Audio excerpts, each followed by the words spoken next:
ভাইরা আমার, আমি যে ব্যাখ্যায় যাচ্ছিলাম সেটা হলো এই, আল্লাহ পাক জানিয়েছেন ইন্নাল্লাযীনা ক্বালু রাব্বুনাল্লাহ,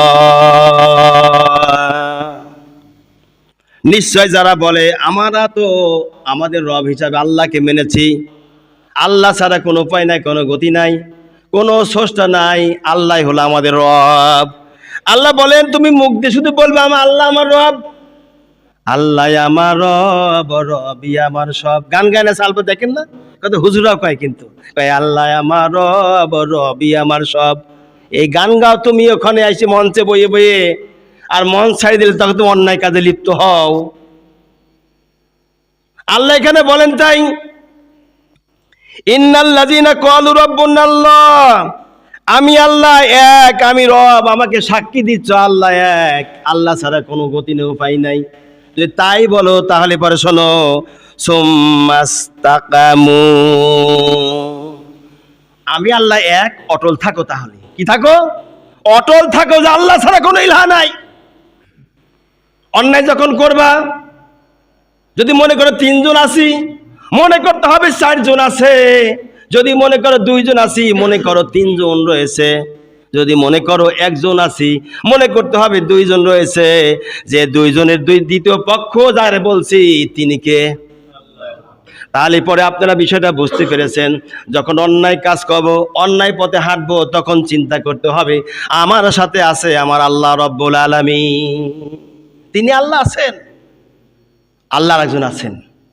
আল্লাহ তারপরে জানা দিলেন কোরআনকে প্রশ্ন করে, কোরআন রে, যদি আমি বলি আল্লাহ এক, তার কোনো শরীক নাই, অটল যদি আমি থাকি, আমার উপকার কি আসবে?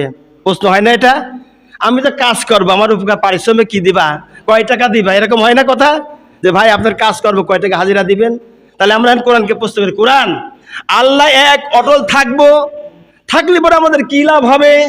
কোরআনে কারীম জবাব দিচ্ছেন, পৃথিবীর মানুষেরা শোনো, ফালা খাউফুন আলাইহিম ওয়ালা হুম ইয়াহজানুন।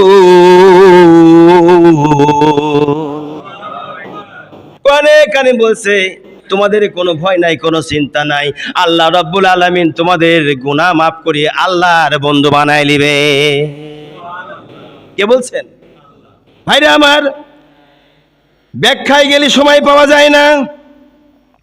এরপরে কোরআনকে যদি বলা হয় কোরআন রে, শুধু আল্লাহ আমাদেরকে মাফ করবেন, ভালো কথা, কিন্তু আমাদের স্থান কোন জায়গা হবে? এই দুনিয়াটা চিরদিন থাকবো না, একদিন দুনিয়া ছেড়ে চলে যাবো। ওই দিনকে আমরা কোথায় যাব, কোথায় থাকবো? কোরআনে কারীম জবাব দিচ্ছেন, উলাইকা আসহাবুল জান্নাতি খালিদিনা ফিহা। আল্লাহু আকবার। হে দুনিয়ার মানুষেরা, আমার আল্লাহ রাব্বুল আলামিন তোমাদের জন্য জান্নাত রেখে দিয়েছেন, ওই জান্নাতবাসী তোমরা হয়ে যাবে। জোরে বলি আল্লাহু আকবার। এরপর যে কোরআনকে প্রশ্নকে কোরআন দেন, তাহলে অন্যায় পথ থেকে ফিরে আসলে পরে, অবিচার পথ থেকে ফিরে আসলে পরে, কোরআনের পথে যদি জীবন দিই, জান দিই, এই কোরআনের আন্দোলন করি, আল্লাহর কোরআনটা যদি আমি সিনার মধ্যে নিয়ে যদি আমি আমল করতে থাকি, তাহলে আমার আল্লাহ আর কি দিবেন? কোরআনে কারীম জবাব দিচ্ছেন, হে দুনিয়ার মানুষেরা শোনো, তোমাদের পাওনাটা কি জানো? তোমাদের পাওনা হলো এই, জাযাআম বিমা কানু ইয়ামালুন। ওই জান্নাত যেখানে তোমাদেরকে চিরস্থায়ী রাখা হবে, যার কোনো রকমের ভয় নাই, চিন্তা নাই, ভিতরে কোনো রকম অভাব নাই, অন্টন নাই, কিচ্ছু নাই, আল্লাহর জান্নাত। এই দুনিয়ার মধ্যে 10টা দুনিয়ার সমান একটা ছোট জান্নাত, ওই জান্নাতের মালিক তোমাকে বানাই দেবে। সুবহানাল্লাহ। কে বলছেন? আসুন সেই জান্নাতের আমরা বরাদ্দ নিই। আগামীকাল আমি একটু ঢাকাতে রওনা করব, একটা প্রোগ্রামও আছে।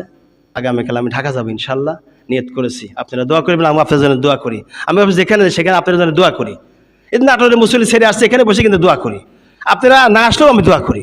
একটা ভাই অনুরোধ থাকলো, এই যে 4 রাকাত নামাজ, বাদাল জুমার নামাজটা পড়ে যাবেন, অসুবিধা কোথায়? আপনি দোয়া নাই বা করলেন, বারান্দায় পড়ে চলে যান, অসুবিধা নেই। আমি হাতে পায়ে ধরে অনুরোধ করছি, এই নামাজটা ছাড়বেন না। কিয়ামতের মাঠে আমাকে যখন ডাকবে, তখন আমি জবাব দিতে পারবো না। সব কথাই বলি হক কথা, এই কথা যদি না বলি বারবার, আপনারা তো ভুল করে বসতেছেন ভাই। আসেন, ইমামের যদি নামাজে ভুলে আপনারা কি করেন? আল্লাহু আকবার। ইমাম বয়সে আপনারা ঠেলে খাড়া হচ্ছেন না? ইমাম বলতে তার সবাই খাড়া, আমু খাড়া হই নাকি? ভুল করলে লোকমা দেন না? এবার কথা কন নাকি? লোকমা দেন, তাই না? তাহলে আপনারা ভুল হলে কি ইমাম লোকমা দিবে না? আসুন আমরা লোকমা উভয়কে দিয়ে শুধরায় যাই। আমার আল্লাহ যেন কোরআন হাদিসের কথাগুলো কবুল করে, বলি আমিন।